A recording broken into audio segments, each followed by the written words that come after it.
It is 6:36. Let's get started. I'm excited. My name is Attorney Shlee Anderson. I am the facilitator for the Federal Way Black Collective. Tonight we have our quarterly meetings, understanding that this has been an ongoing communication with Mayor Farrell's office on important issues with the Federal Way Black Collective. We understand the importance of dialogue, and so we are going to keep that going.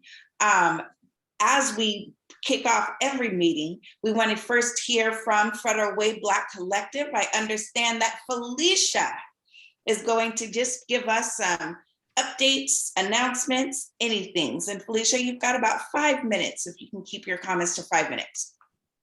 Felicia Hudson. Hello, everyone. My name is Felicia Hudson. I am a well-being messenger with Federal Way Black Collective.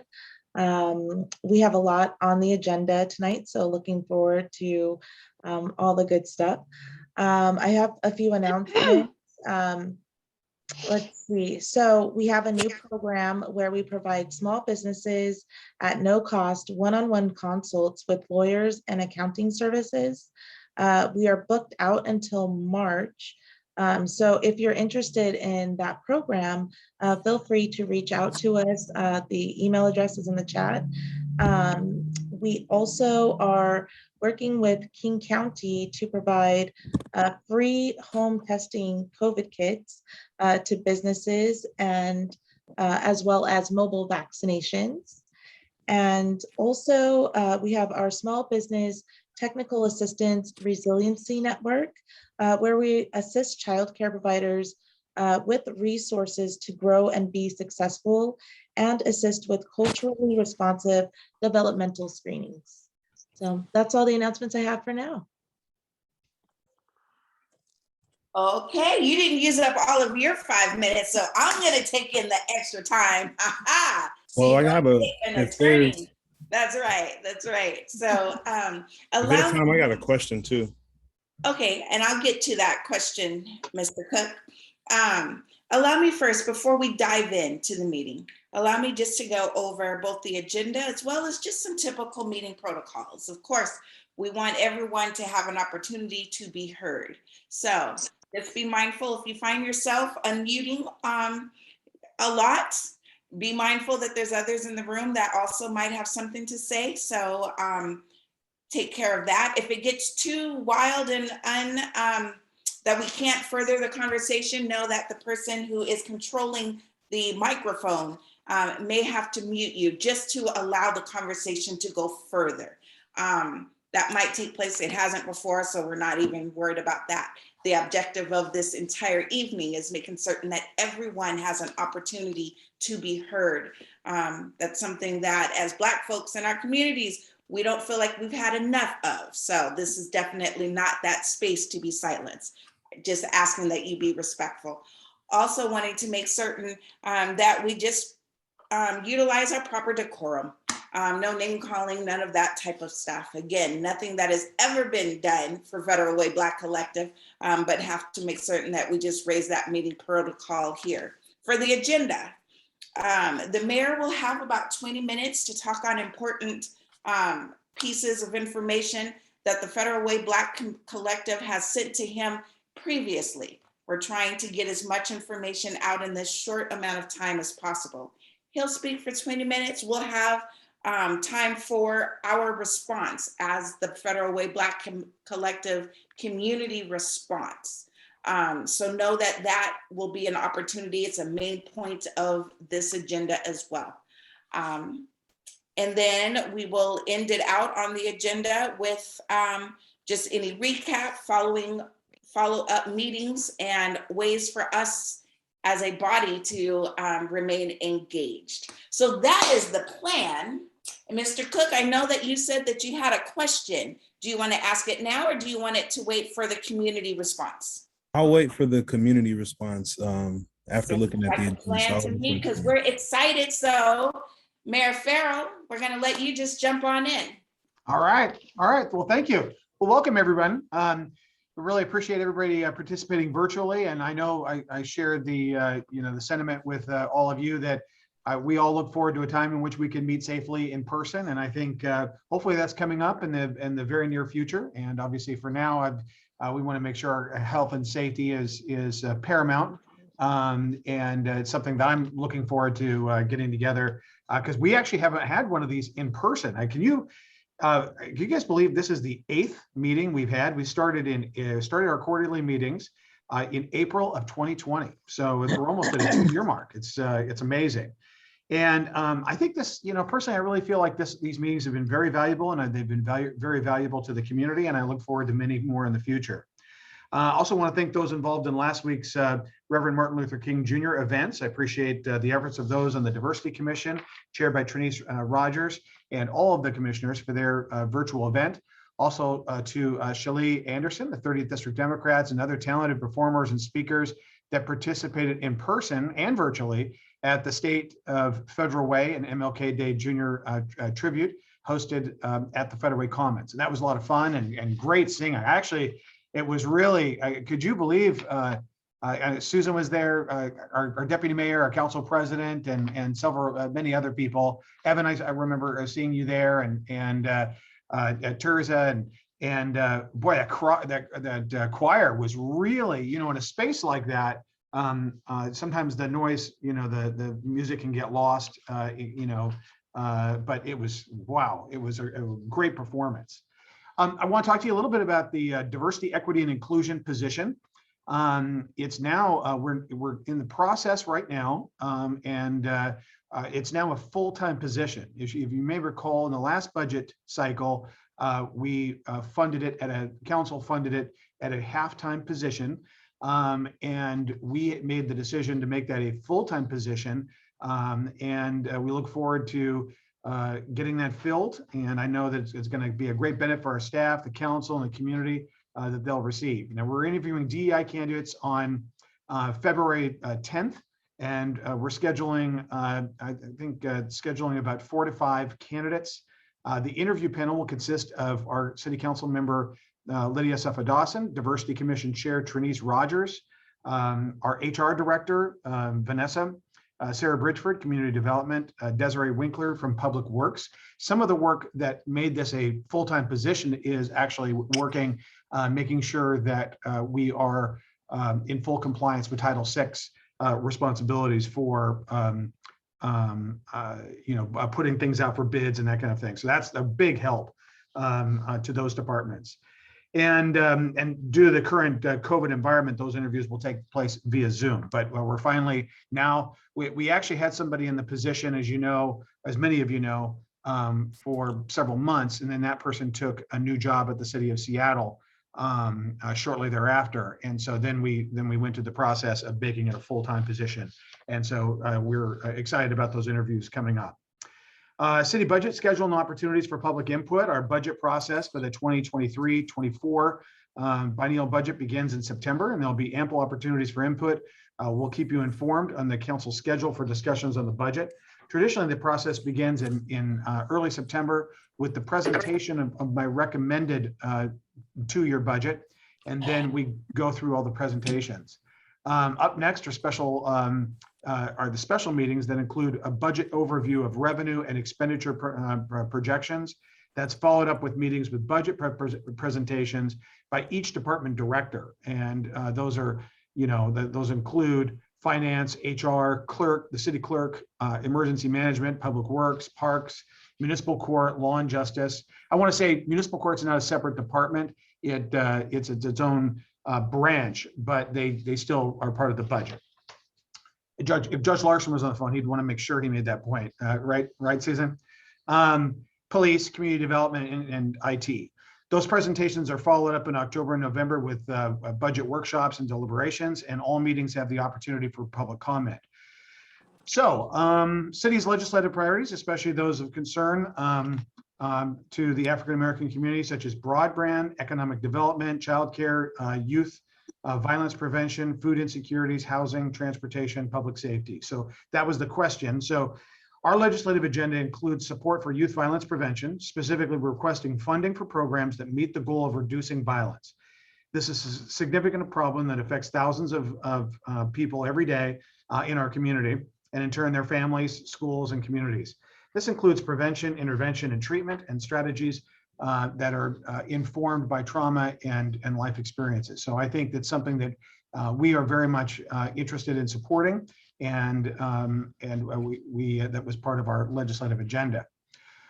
We've received a proposal for the use of ARPA, the American Rescue Plan Act, for funds for youth violence program and cooperation with the Federal Black Collective and Progress Pushers. This proposal is for $240,000 over 2 years, and it would fund a transformational process of youth mentorship through curriculum-based facilitation. All facilitators are trained through a 40-hour intensive credible messages training and receive ongoing coaching as well as personal and professional development in order to provide the best services to our youth services as provided to youths between 12 and young people up to age 24 who are most impacted by societal systems. We'll have an update on the application process for this and other proposals for the use of ARPA funds at the February 15th City Council meeting. So municipal court judge position, I want to let you know that I've made the decision to appoint Brad Bales to be our next municipal court judge, subject to confirmation by the City Council at the next meeting next week. Brad has been a prosecutor for well over 20 years, where he's worked as a King County Senior Deputy Prosecutor, as well as his work as a judge in the United States Army as a Judge Advocate General, and where he also served as a judge in that system. We actually had a committee that gave recommendations, and that was very helpful in this process. And I'd like to thank both the Deputy Mayor and the Council President. I'd like to thank Judge Larson, who was very, very helpful in that process, and it was we had community representation as well, and I very much appreciate the input. If the council does confirm Brad Bales at next week's City Council meeting, he would likely be sworn in, likely by Judge Larson at that same meeting. So we'll take care of that. And broadband, the City Council has approved my proposal to accept $50,000 grant from the state for the expansion of broadband. I think we're all interested in that, realize how critical that is. The city will match an additional 50, bring the total grant project to 100,000. I'll be asking council to form a broadband task force by April 15th. And this group will include up to 20 members that will also include nonprofits, communities, school district, the cable industry, and other key community stakeholders. So stay tuned for that.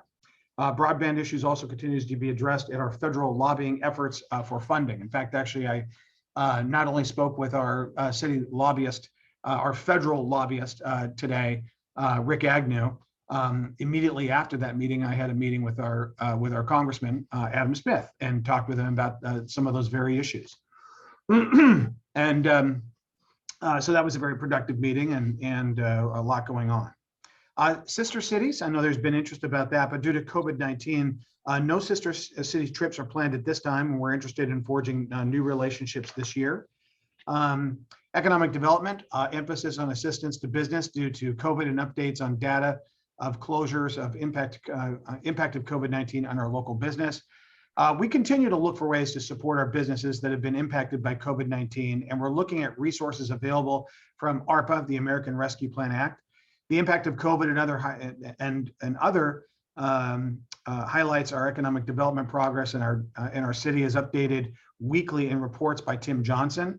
I think he's up to the 60s now in regard to the number of weekly reports. He does a phenomenal job of, 90, yeah. I knew that. I read the last one, I promise.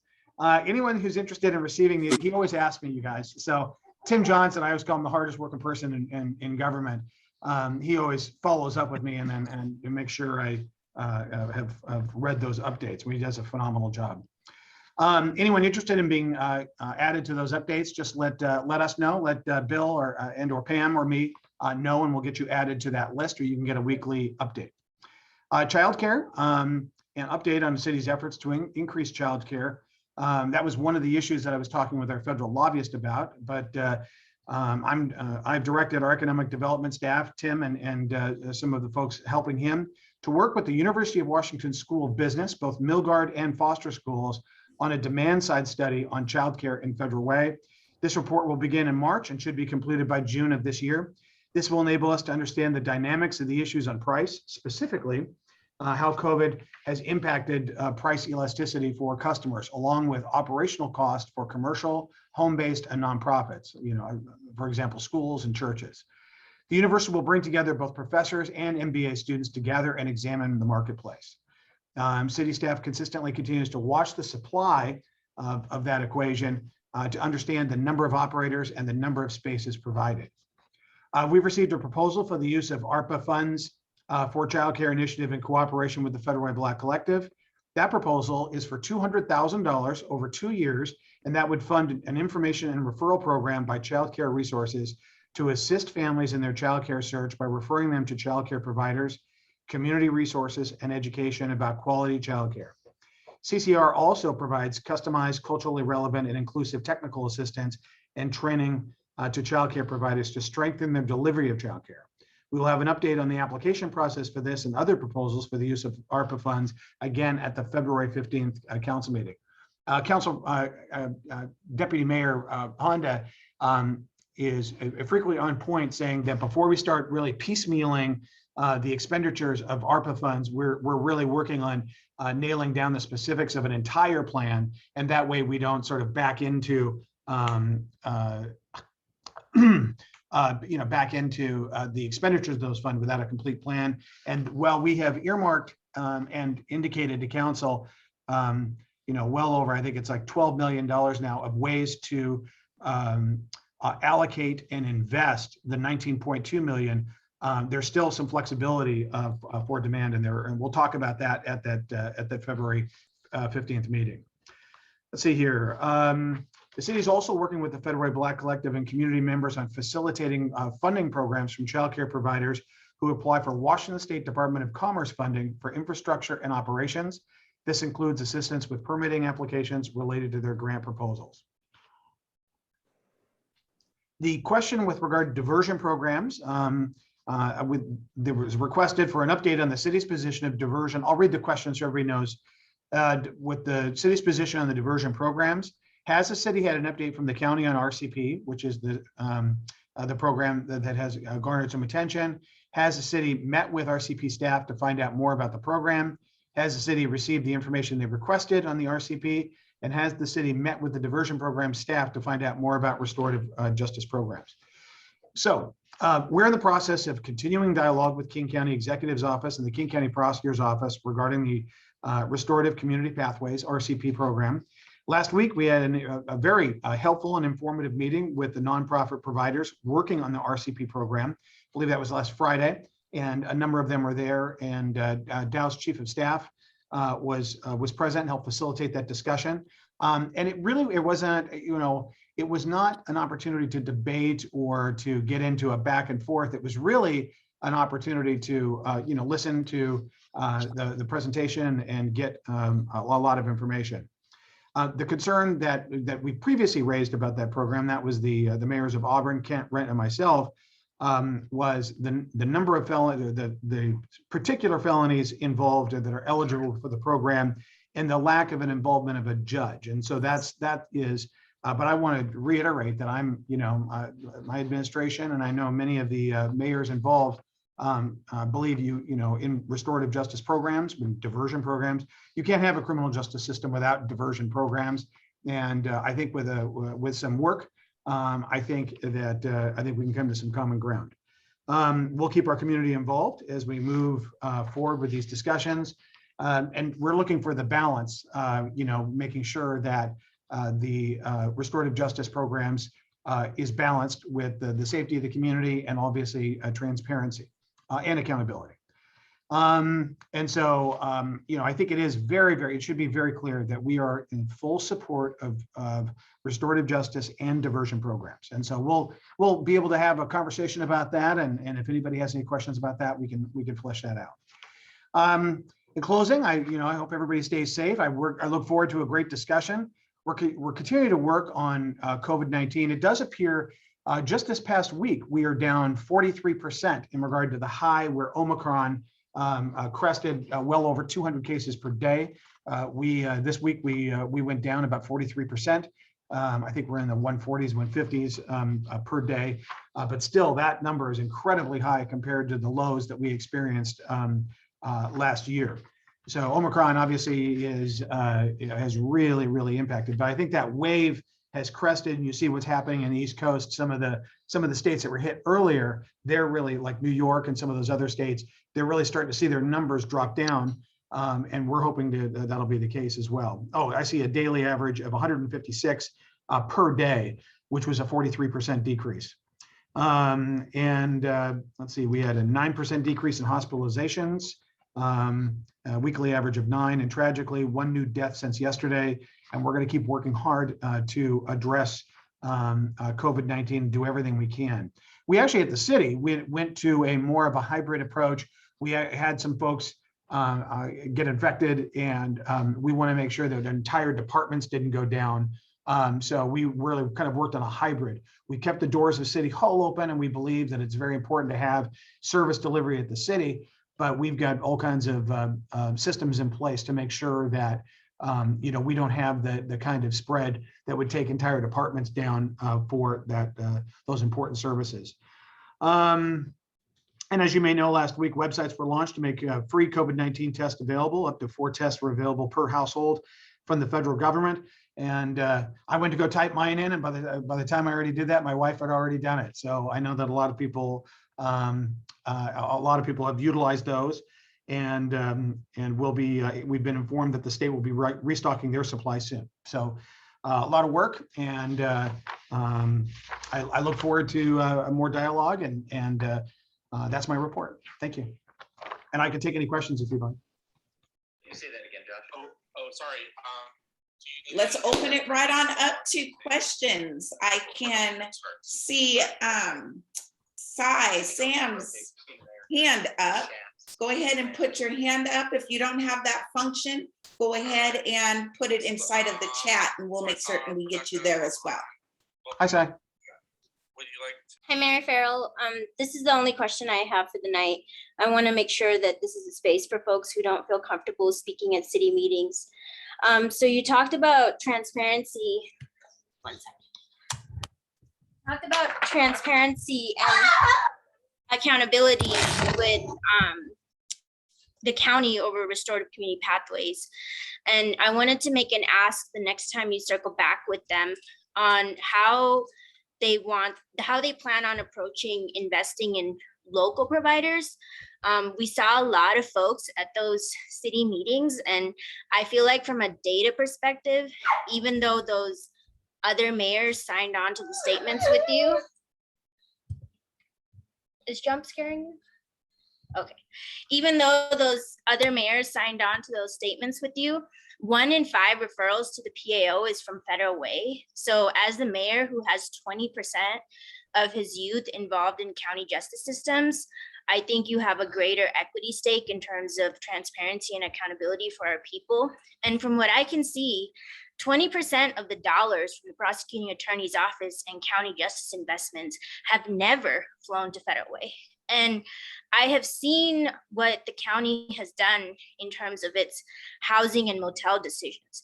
I am in no way saying that we should not house people, but the way that they have done this, outsourcing it to providers who aren't from our community often, and creating a toxic business ecosystem for the health of our local businesses during a pandemic has not been great. And they use a lot of buzzwords: communities of opportunity, place-based health, racism as a public health crisis.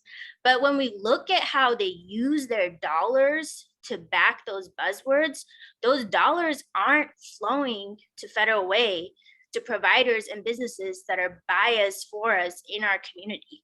So while I feel for you and acknowledge that certain people may have roots or heritage, it's about who's doing the work right now. And it doesn't matter what hospital you were born in, which apartment complex you grew in.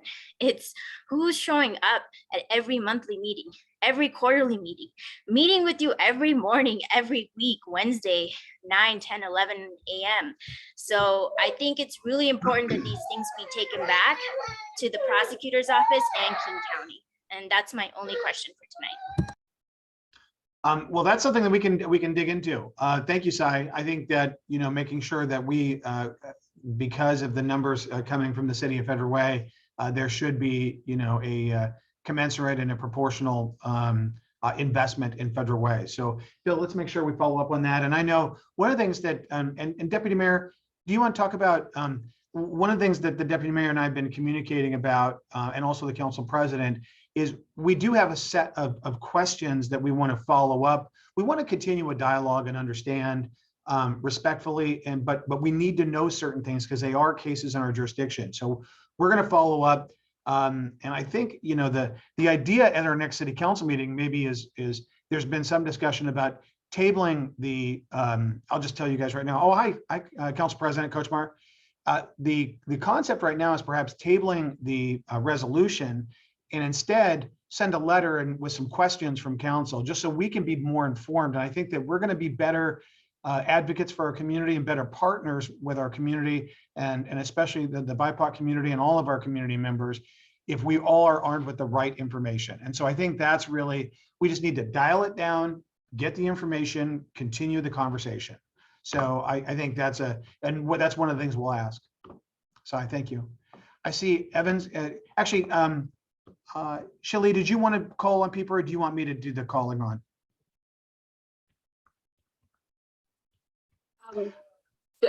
It's okay, Mayor. I'm Or gonna step Cynthia. in for Shelley for a moment. She had to Oh, step okay. away. So Evan, please, next. Thank you. Thanks. Mr. Mayor, you and the Black Collective had a monthly meeting that we used to have in order to prepare for this meeting. Mhm. And then all of a sudden it kind of ended abruptly and suddenly. Could you elaborate on that as to why? And then I have a follow-up question after that. Yeah, Evan, we've got the quarterly meeting, and those meetings were only for a half hour and they were just not very productive. And we're going to have an opportunity for agenda setting and for these quarterly meetings, which are highly, highly productive. But I didn't feel like those meetings were productive or good use of anyone's time. And so we're going to make sure that we have agenda setting meetings for these, that we get a lot of preparation in regard to what questions and issues need to be addressed, and then we're going to address them methodically. So I'm committed to keeping these quarterly meetings ongoing and agenda setting meetings for those meetings. Okay. And in terms of, are we allowed to ask questions about you running for prosecutor? Well, I'm on my It's in related, it's kind of just in related to the diversion programs as to like, what would be your plan? Given that if you had won, what would be your plan to kind of work with the diversion programs? How would you see this process, or what's being in question? How could you see that being more of a smoother process? Mayor, sorry to interrupt. Mayor, sorry to interrupt. Oh, that's okay. I got it. Steve, I got it. Directed elsewhere. No, I got it, Steve. Evan, actually perfectly, let me put it this way. As the mayor of Federal Way, as somebody that, is in the community, I think actually what we need to do is really rewind kind of where we're at right now and really figure out what happened. I think somebody said it so well. I think Shelley at one of the previous meetings said it doesn't matter at this stage how it got launched or how we found out about it. Really, all that's really, we weren't involved in the formulation of the policy, but we have to move forward with what we know today. So I think what I am in favor of is the mayor and whatever capacity I ever serve in the future, I think it's critically important that we give young people pathways to succeed. We give young people opportunities that have made a mistake to course correct, to learn, to be in community, and really enable something that has occurred to not derail their life. And I'm a firm believer in second chances and helping people get back on track. I think the only key thing that I would like to see is, I think there's probably 4 or 5 of those crimes that are listed on that list. They're just not appropriate for a pre-filing diversion. You guys, you've got, and I'm not going to get too technical here, but you've got pre-filing diversions versus post-filing where the charges have been filed. There's probably about 5 or 6 crimes, in my opinion, that are not appropriate for not being filed. So that would be one issue. And I also think that you probably need to make sure there's a judge on the front end that assigns cases out and on the back end for, someone completing it, for a judge to sign off on it. I think if you put those two pieces in place, I think you're going to have a winning program. That's my 2 cents. That's what I'd like to see as a citizen, as a resident, as a father of a high school age student. So I think we can come together. I hope, but also we may not be able to agree, and that's okay too. But that's what I'd like to see. Thanks, Evan. Teri. Thank you so much. Cynthia's calling. I'm sorry. Hold on, Teri. My fellow Virgo needs to wait for a second. Teri Rogers Kemp and I share the same birthday. Right. All right, Cynthia, go ahead. Sorry. Go ahead. That's fine. Teri, you're next. And then after Teri will be Tracy Harrell. Thank you so much, Madam Facilitator. Your Honor, good evening. Hi. Thank you so much for sharing space with us tonight. I wanted to share first a comment with regard to the cessation of the monthly meetings. With all due respect to Your Honor, I believe that because we were in a dual partnership, that it would be up to all the partners to determine whether or not those meetings were productive. If His Honor has decided that it is not a productive use of the mayor's office, that is one thing. But I actually did get some out of those meetings, at the very least, a joining and a willingness to come together. I would respectfully ask the mayor's office to reconsider the secession. Does everyone get that word I meant? Of those Yes, ma'am. meetings. We got you. All right. Of those meetings, so that there could be a community conversation about whether or not they're productive. And if at the end of that time, it's determined that one or the other wants to walk away, then I think that that's okay. But both parties have had a chance to come to some sort of a conversation and an understanding of that resolution. It feels a little condescending for the mayor's office to decide that's it, that's all, this hasn't been productive. And I'll leave those comments respectfully.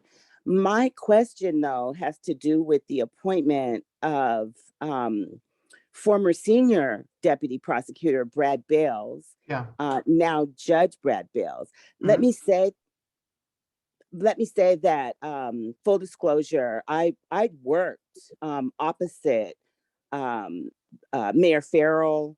When Mayor Farrell was at the prosecutor's office, we always had a good working relationship. And I also work across the table from Brad Bales. We have a very good working relationship. And while I believe that that appointment is a sound appointment, I only can balance it against Brad Bales. I'm concerned, as I've been a practicing attorney for over 20 years now, I can't remember ever seeing a Black or brown person seated on the bench in Federal Way. And I do know I've had the pleasure of appearing before Pro Tem Judge Risa Wu in Federal Way. Aside from Pro Tem Judge Wu, I haven't ever seen a Black or brown face. I'm curious to know who was the community input? What was the community input? What was the depth of that community input? And given your close relationship with Mr. Bales and having worked in the same office for a number of years, was he chosen because of that comfort level? Were there any Black or brown candidates? I believe that the misdemeanor courts have the most powerful judges. There's no boundaries with which they're able to change a person's life. This is, to me, the most important position, a misdemeanor court judge. And I'd like to know, what type of recruitment are you doing for Black or brown pro tems? Did you do any recruitment for Black or brown seated judges. I know a number of Black or brown prosecutors, and I say that relative to the lack of Black and brown attorneys compared to white attorneys, especially white male attorneys. But I do know a number of Black or brown prosecutors that I'm wondering if they had an opportunity to sit. So I'm a little troubled by the swiftness of that appointment. And I'd like to know if the mayor's office is committed to making the bench reflect the unfortunate circumstances of the oppressive nature of the criminal justice system against Black and brown people. Thank you so much. Thank you, Teri. And you know what, as Teri, let me take the first issue first with regard to the monthly meetings. It felt like perhaps there was, oftentimes I wasn't getting the agendas, and it just seemed like we weren't getting much done. But if you think that, and if the group thinks as well, that it would be that we could use that time productively, and maybe instead of 30 minutes go to an hour as opposed to the 30 minutes, because I think that probably was, it just wasn't, in my opinion, it wasn't working.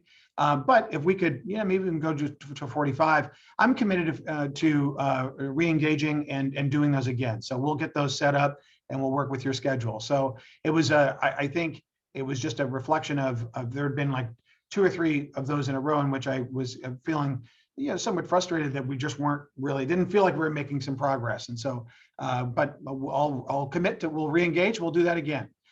With regard to the judicial process, we put it out wide and far, and I asked the Council President Honda, Council President Kochmar, Deputy Mayor Honda, and I actually asked Judge Larson. Judge Larson reached out to me, wanted to be involved, wanted to make sure we had a good process, that we had community involvement. Council President Kochmar or Deputy Mayor, would you like to speak about your experience in that? Where'd Linda go? There she is. Linda, you're still muted.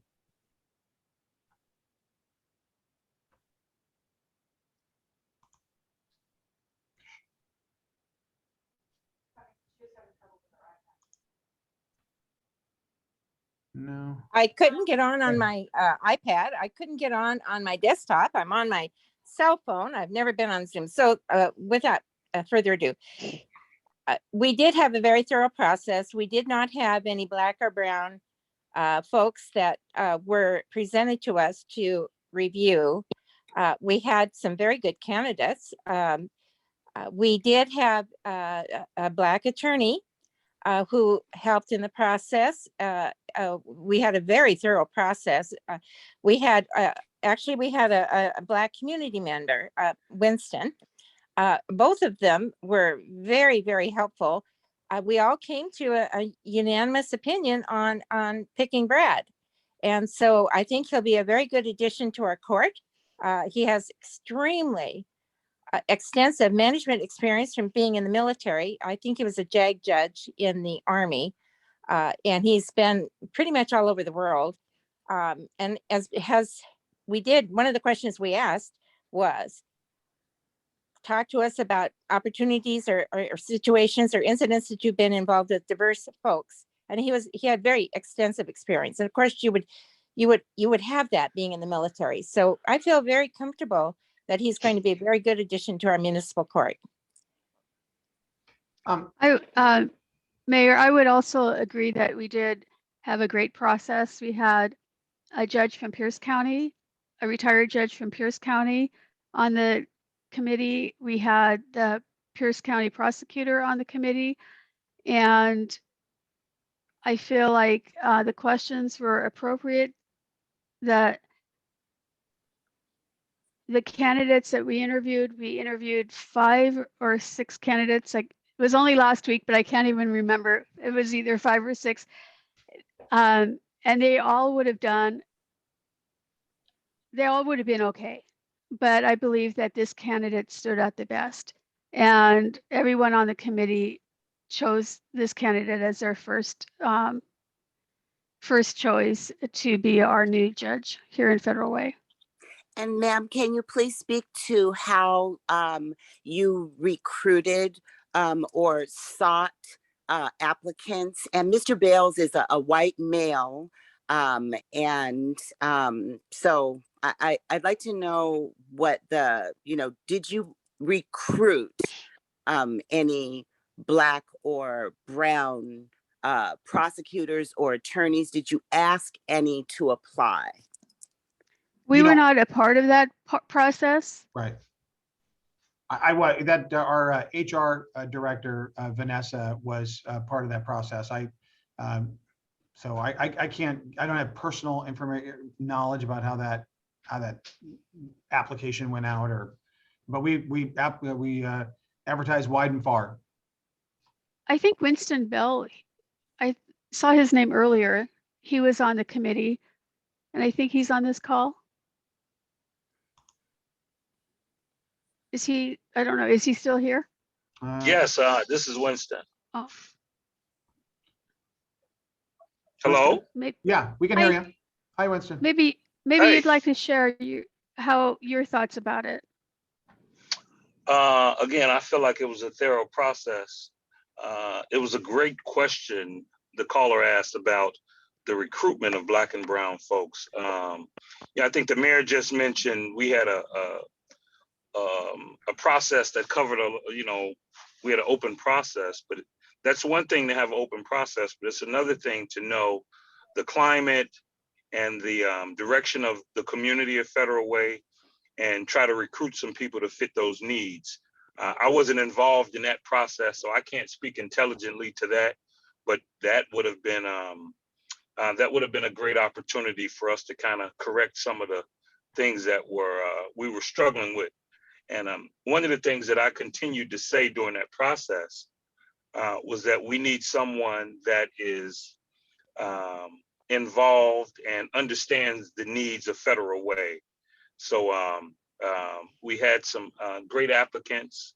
There was one young lady that was of Filipino descent, but other than that, that was it. Hopefully that helps to answer the question. I would Mayor, just follow up by saying that it does, but I hear that there was no recruitment of Black and brown persons to apply for this very important position. Many Black and brown people, more proportionately, Black and brown people appear in that court than not. And to my dismay, it is another example of institutional racism and the working of the process against Black and brown people. I say that respectfully, and I encourage everyone in these positions to understand and realize the importance of reaching out to community groups like the Federal Way Black Collective, and Washington for Black Lives, and many other Black groups to really put an emphasis on we need to have representation on the bench, the same way that the city and county and state have representation behind the defense table. I say that respectfully, but I'm sorry. I'm sorry. Go on No, that's okay. Ms. Teri, I want to thank you very much for your comment. Your point is very well taken, and we so appreciate it. We also want to give time to other people who have been waiting patiently with their hands up as well. So Ms. Shalee is back in to continue with the facilitation. And Ms. Teri, thank you again for your invaluable comment. Thank you so much. Ms. Shalee, I think Ms. Tracy was up next. Thank you, Tracy. And just so everyone is just mindful of the time, we've got about 10 more minutes before the meeting ends. So before closing remarks, let's continue this discussion let's give it another 7 minutes. Okay, so Tracy? I will keep this very brief. Ms. Teri, I do want to, I'm a Southern Baptist, so I'm part of your amen corner, right? So I did have a similar feeling, Mr. Mayor, with your comment honestly that it wasn't productive use of time. I spent 25 years in corporate America.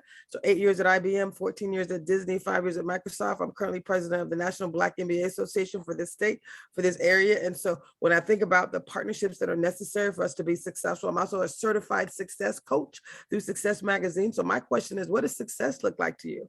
And what would you like to accomplish? And I think if you roll back to that idea and really go back to the mission and the purpose of this group, then when you allocate 30 minutes for a meeting that probably needs more time, I think you have to create a platform for success. And I'm willing to offer up my services lovingly, respectfully. You got a great group of people here that I think are obviously trying to accomplish great things. And I'm loving to see all the other representatives and people that are here.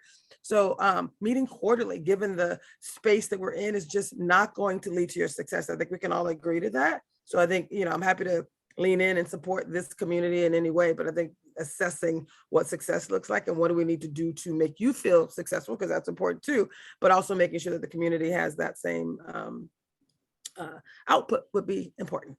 Thank you. Thank you, Teri. So I'll talk fast too, you guys.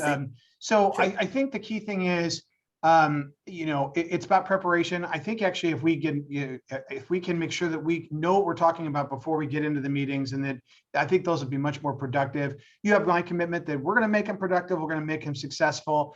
I felt myself getting frustrated, and I think sometimes, and I'm just being candid, I got frustrated where all of a sudden we're constantly in a situation in which in that brief time, it just didn't feel like we were accomplishing something. And I know that we've done this. This has been a very successful forum, and I was thinking, let's stick with that.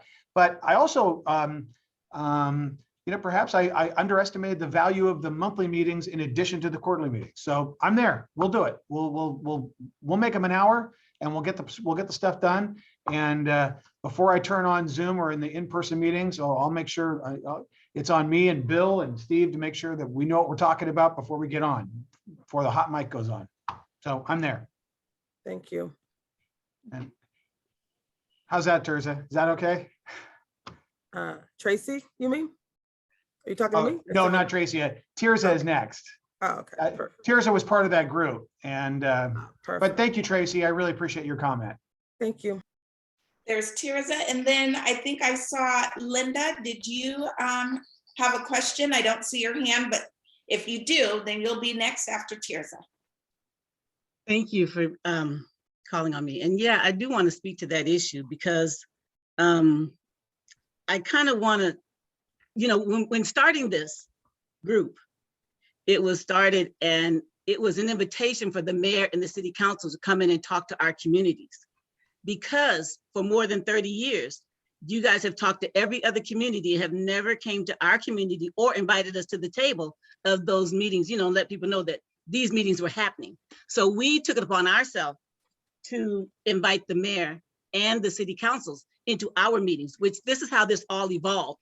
And from I'm going back to the very beginning, the very first meeting, and I think you're kind of still feeling that way, Mayor. I have much respect for you. After that meeting, I literally went to the mayor's office and found like, are you okay? Because that was ridiculous. But at the same time, I did not know he had canceled the meetings at that time. So for me personally, I felt totally disrespected. And I felt that the group was disrespected because it took me personally, and I can only speak for me, all the way back. I'm from New Orleans as well, and I know you are too.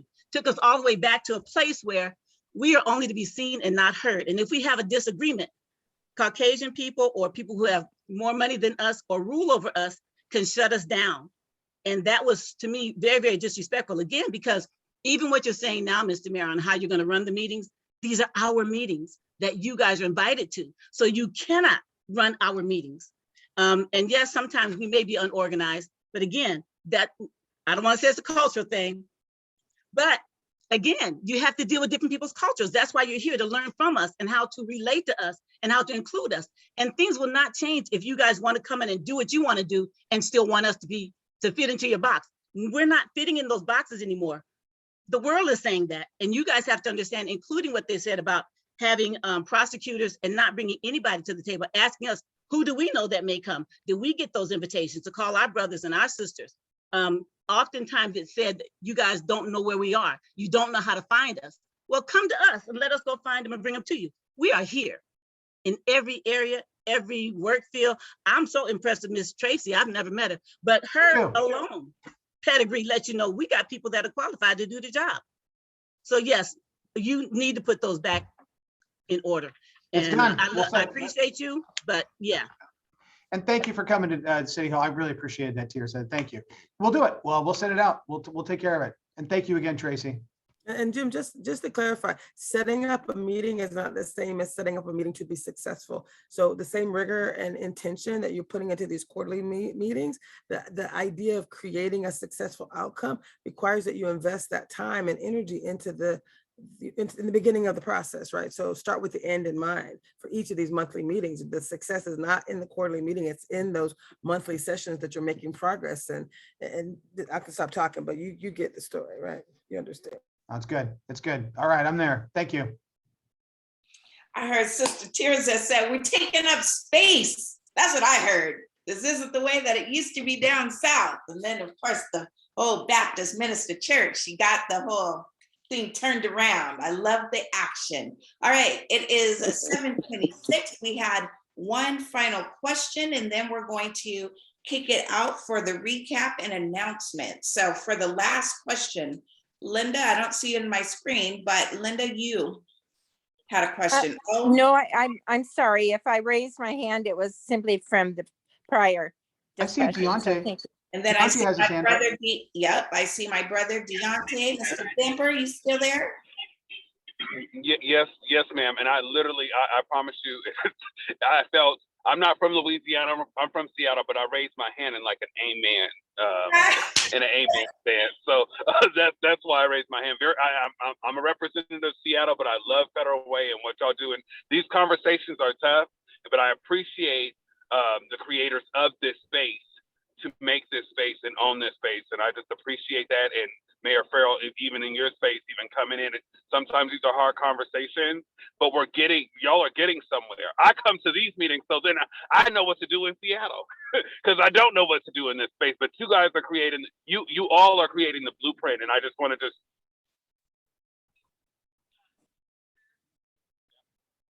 you figured it out.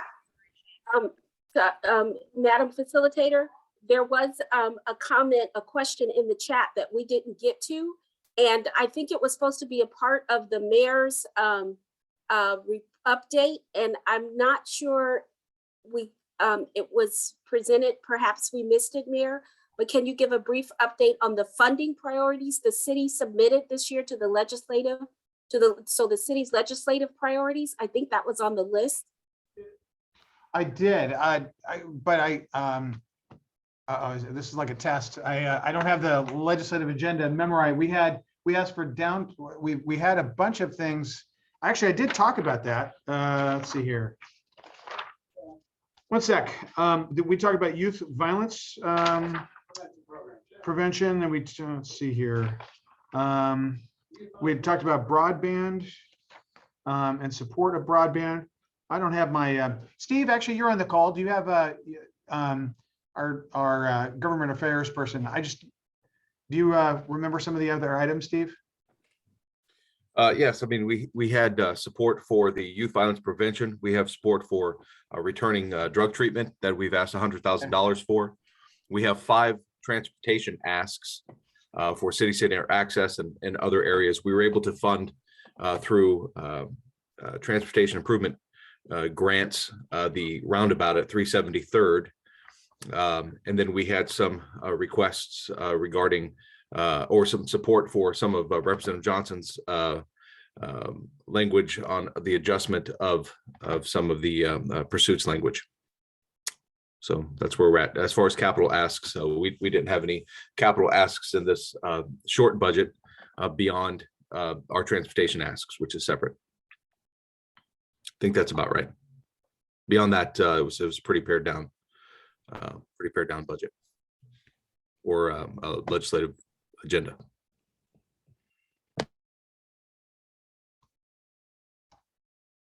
Shelley, do you see Giante? I do. It is 7:30. If you want to ask the last question, and then we will close it out with final remarks. Giante, Mr. Foster. Yeah, how you guys doing? I didn't really have a question. I just wanted to introduce myself first. This is my first meeting. I'm from Tacoma, but I'm a student at Texas Southern University here in Houston. And I'm a brand consultant for a nonprofit organization called Push for Dreams. I don't know if you guys have had a chance to hear about it. We're doing some amazing things within the community. It's run by Dr. John Gaines, who is, it's focused on racial diversity, equity, and inclusion. And then he's, going out to these schools and community events and inspiring the youth. If I'm allowed, I would love to drop just a link to maybe, website or YouTube video if you guys have a chance on your own time to, check it out, if that's okay. Welcome. Thanks. Thank you. Thank you for that. Okay, Tacoma is always welcome. T-Town, we neighbors or family, right? So stick with us. Thank you for being here. Always welcome. I'm familiar with the great work that you do, young man. So love that you're part of the Federal Way Black Collective and you continue to show up for community. With that, we had another great quarterly meeting, y'all. We will do this again. Continue to keep us abreast of any issues, concerns.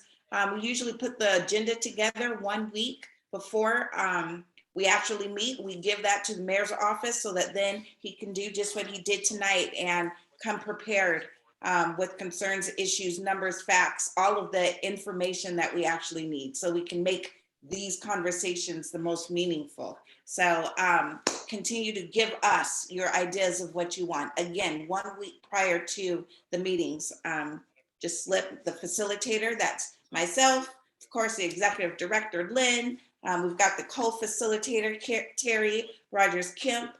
Just reach out. We'll make certain that we get you on the agenda.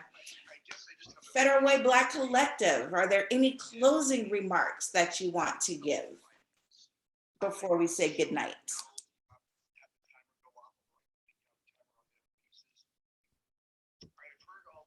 Hearing none. I have one more. Ah. Come on now.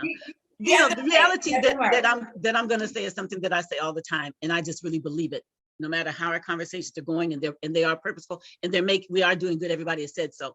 I stand on the fact that I truly believe that Federal Way has been picked to literally make change, not only here, but we can make change around the world. If we get stuff together and do what we're doing, we literally can be the answer for what the world is looking for as far as diversity and people working together and doing great things and changing those systems that people are demanding and dying to make change, literally dying to make change. We have to change. And it's all of us are here saying, we want to be the change that we want to see. So that's why we're here. And I honestly believe that we can do that. So I really appreciate all of you guys, for real. I think those are excellent closing remarks. Yeah. Having that, everyone, thank you for the continued fellowship. Thank you for putting your best into our communities. All of us are making a difference because we love our neighbors. We love this community so much. It's conversations like these that push the needle and move us forward. So have a blessed day, everyone. Good evening. And until next time, peace and God bless. Bye, everybody. Thank you.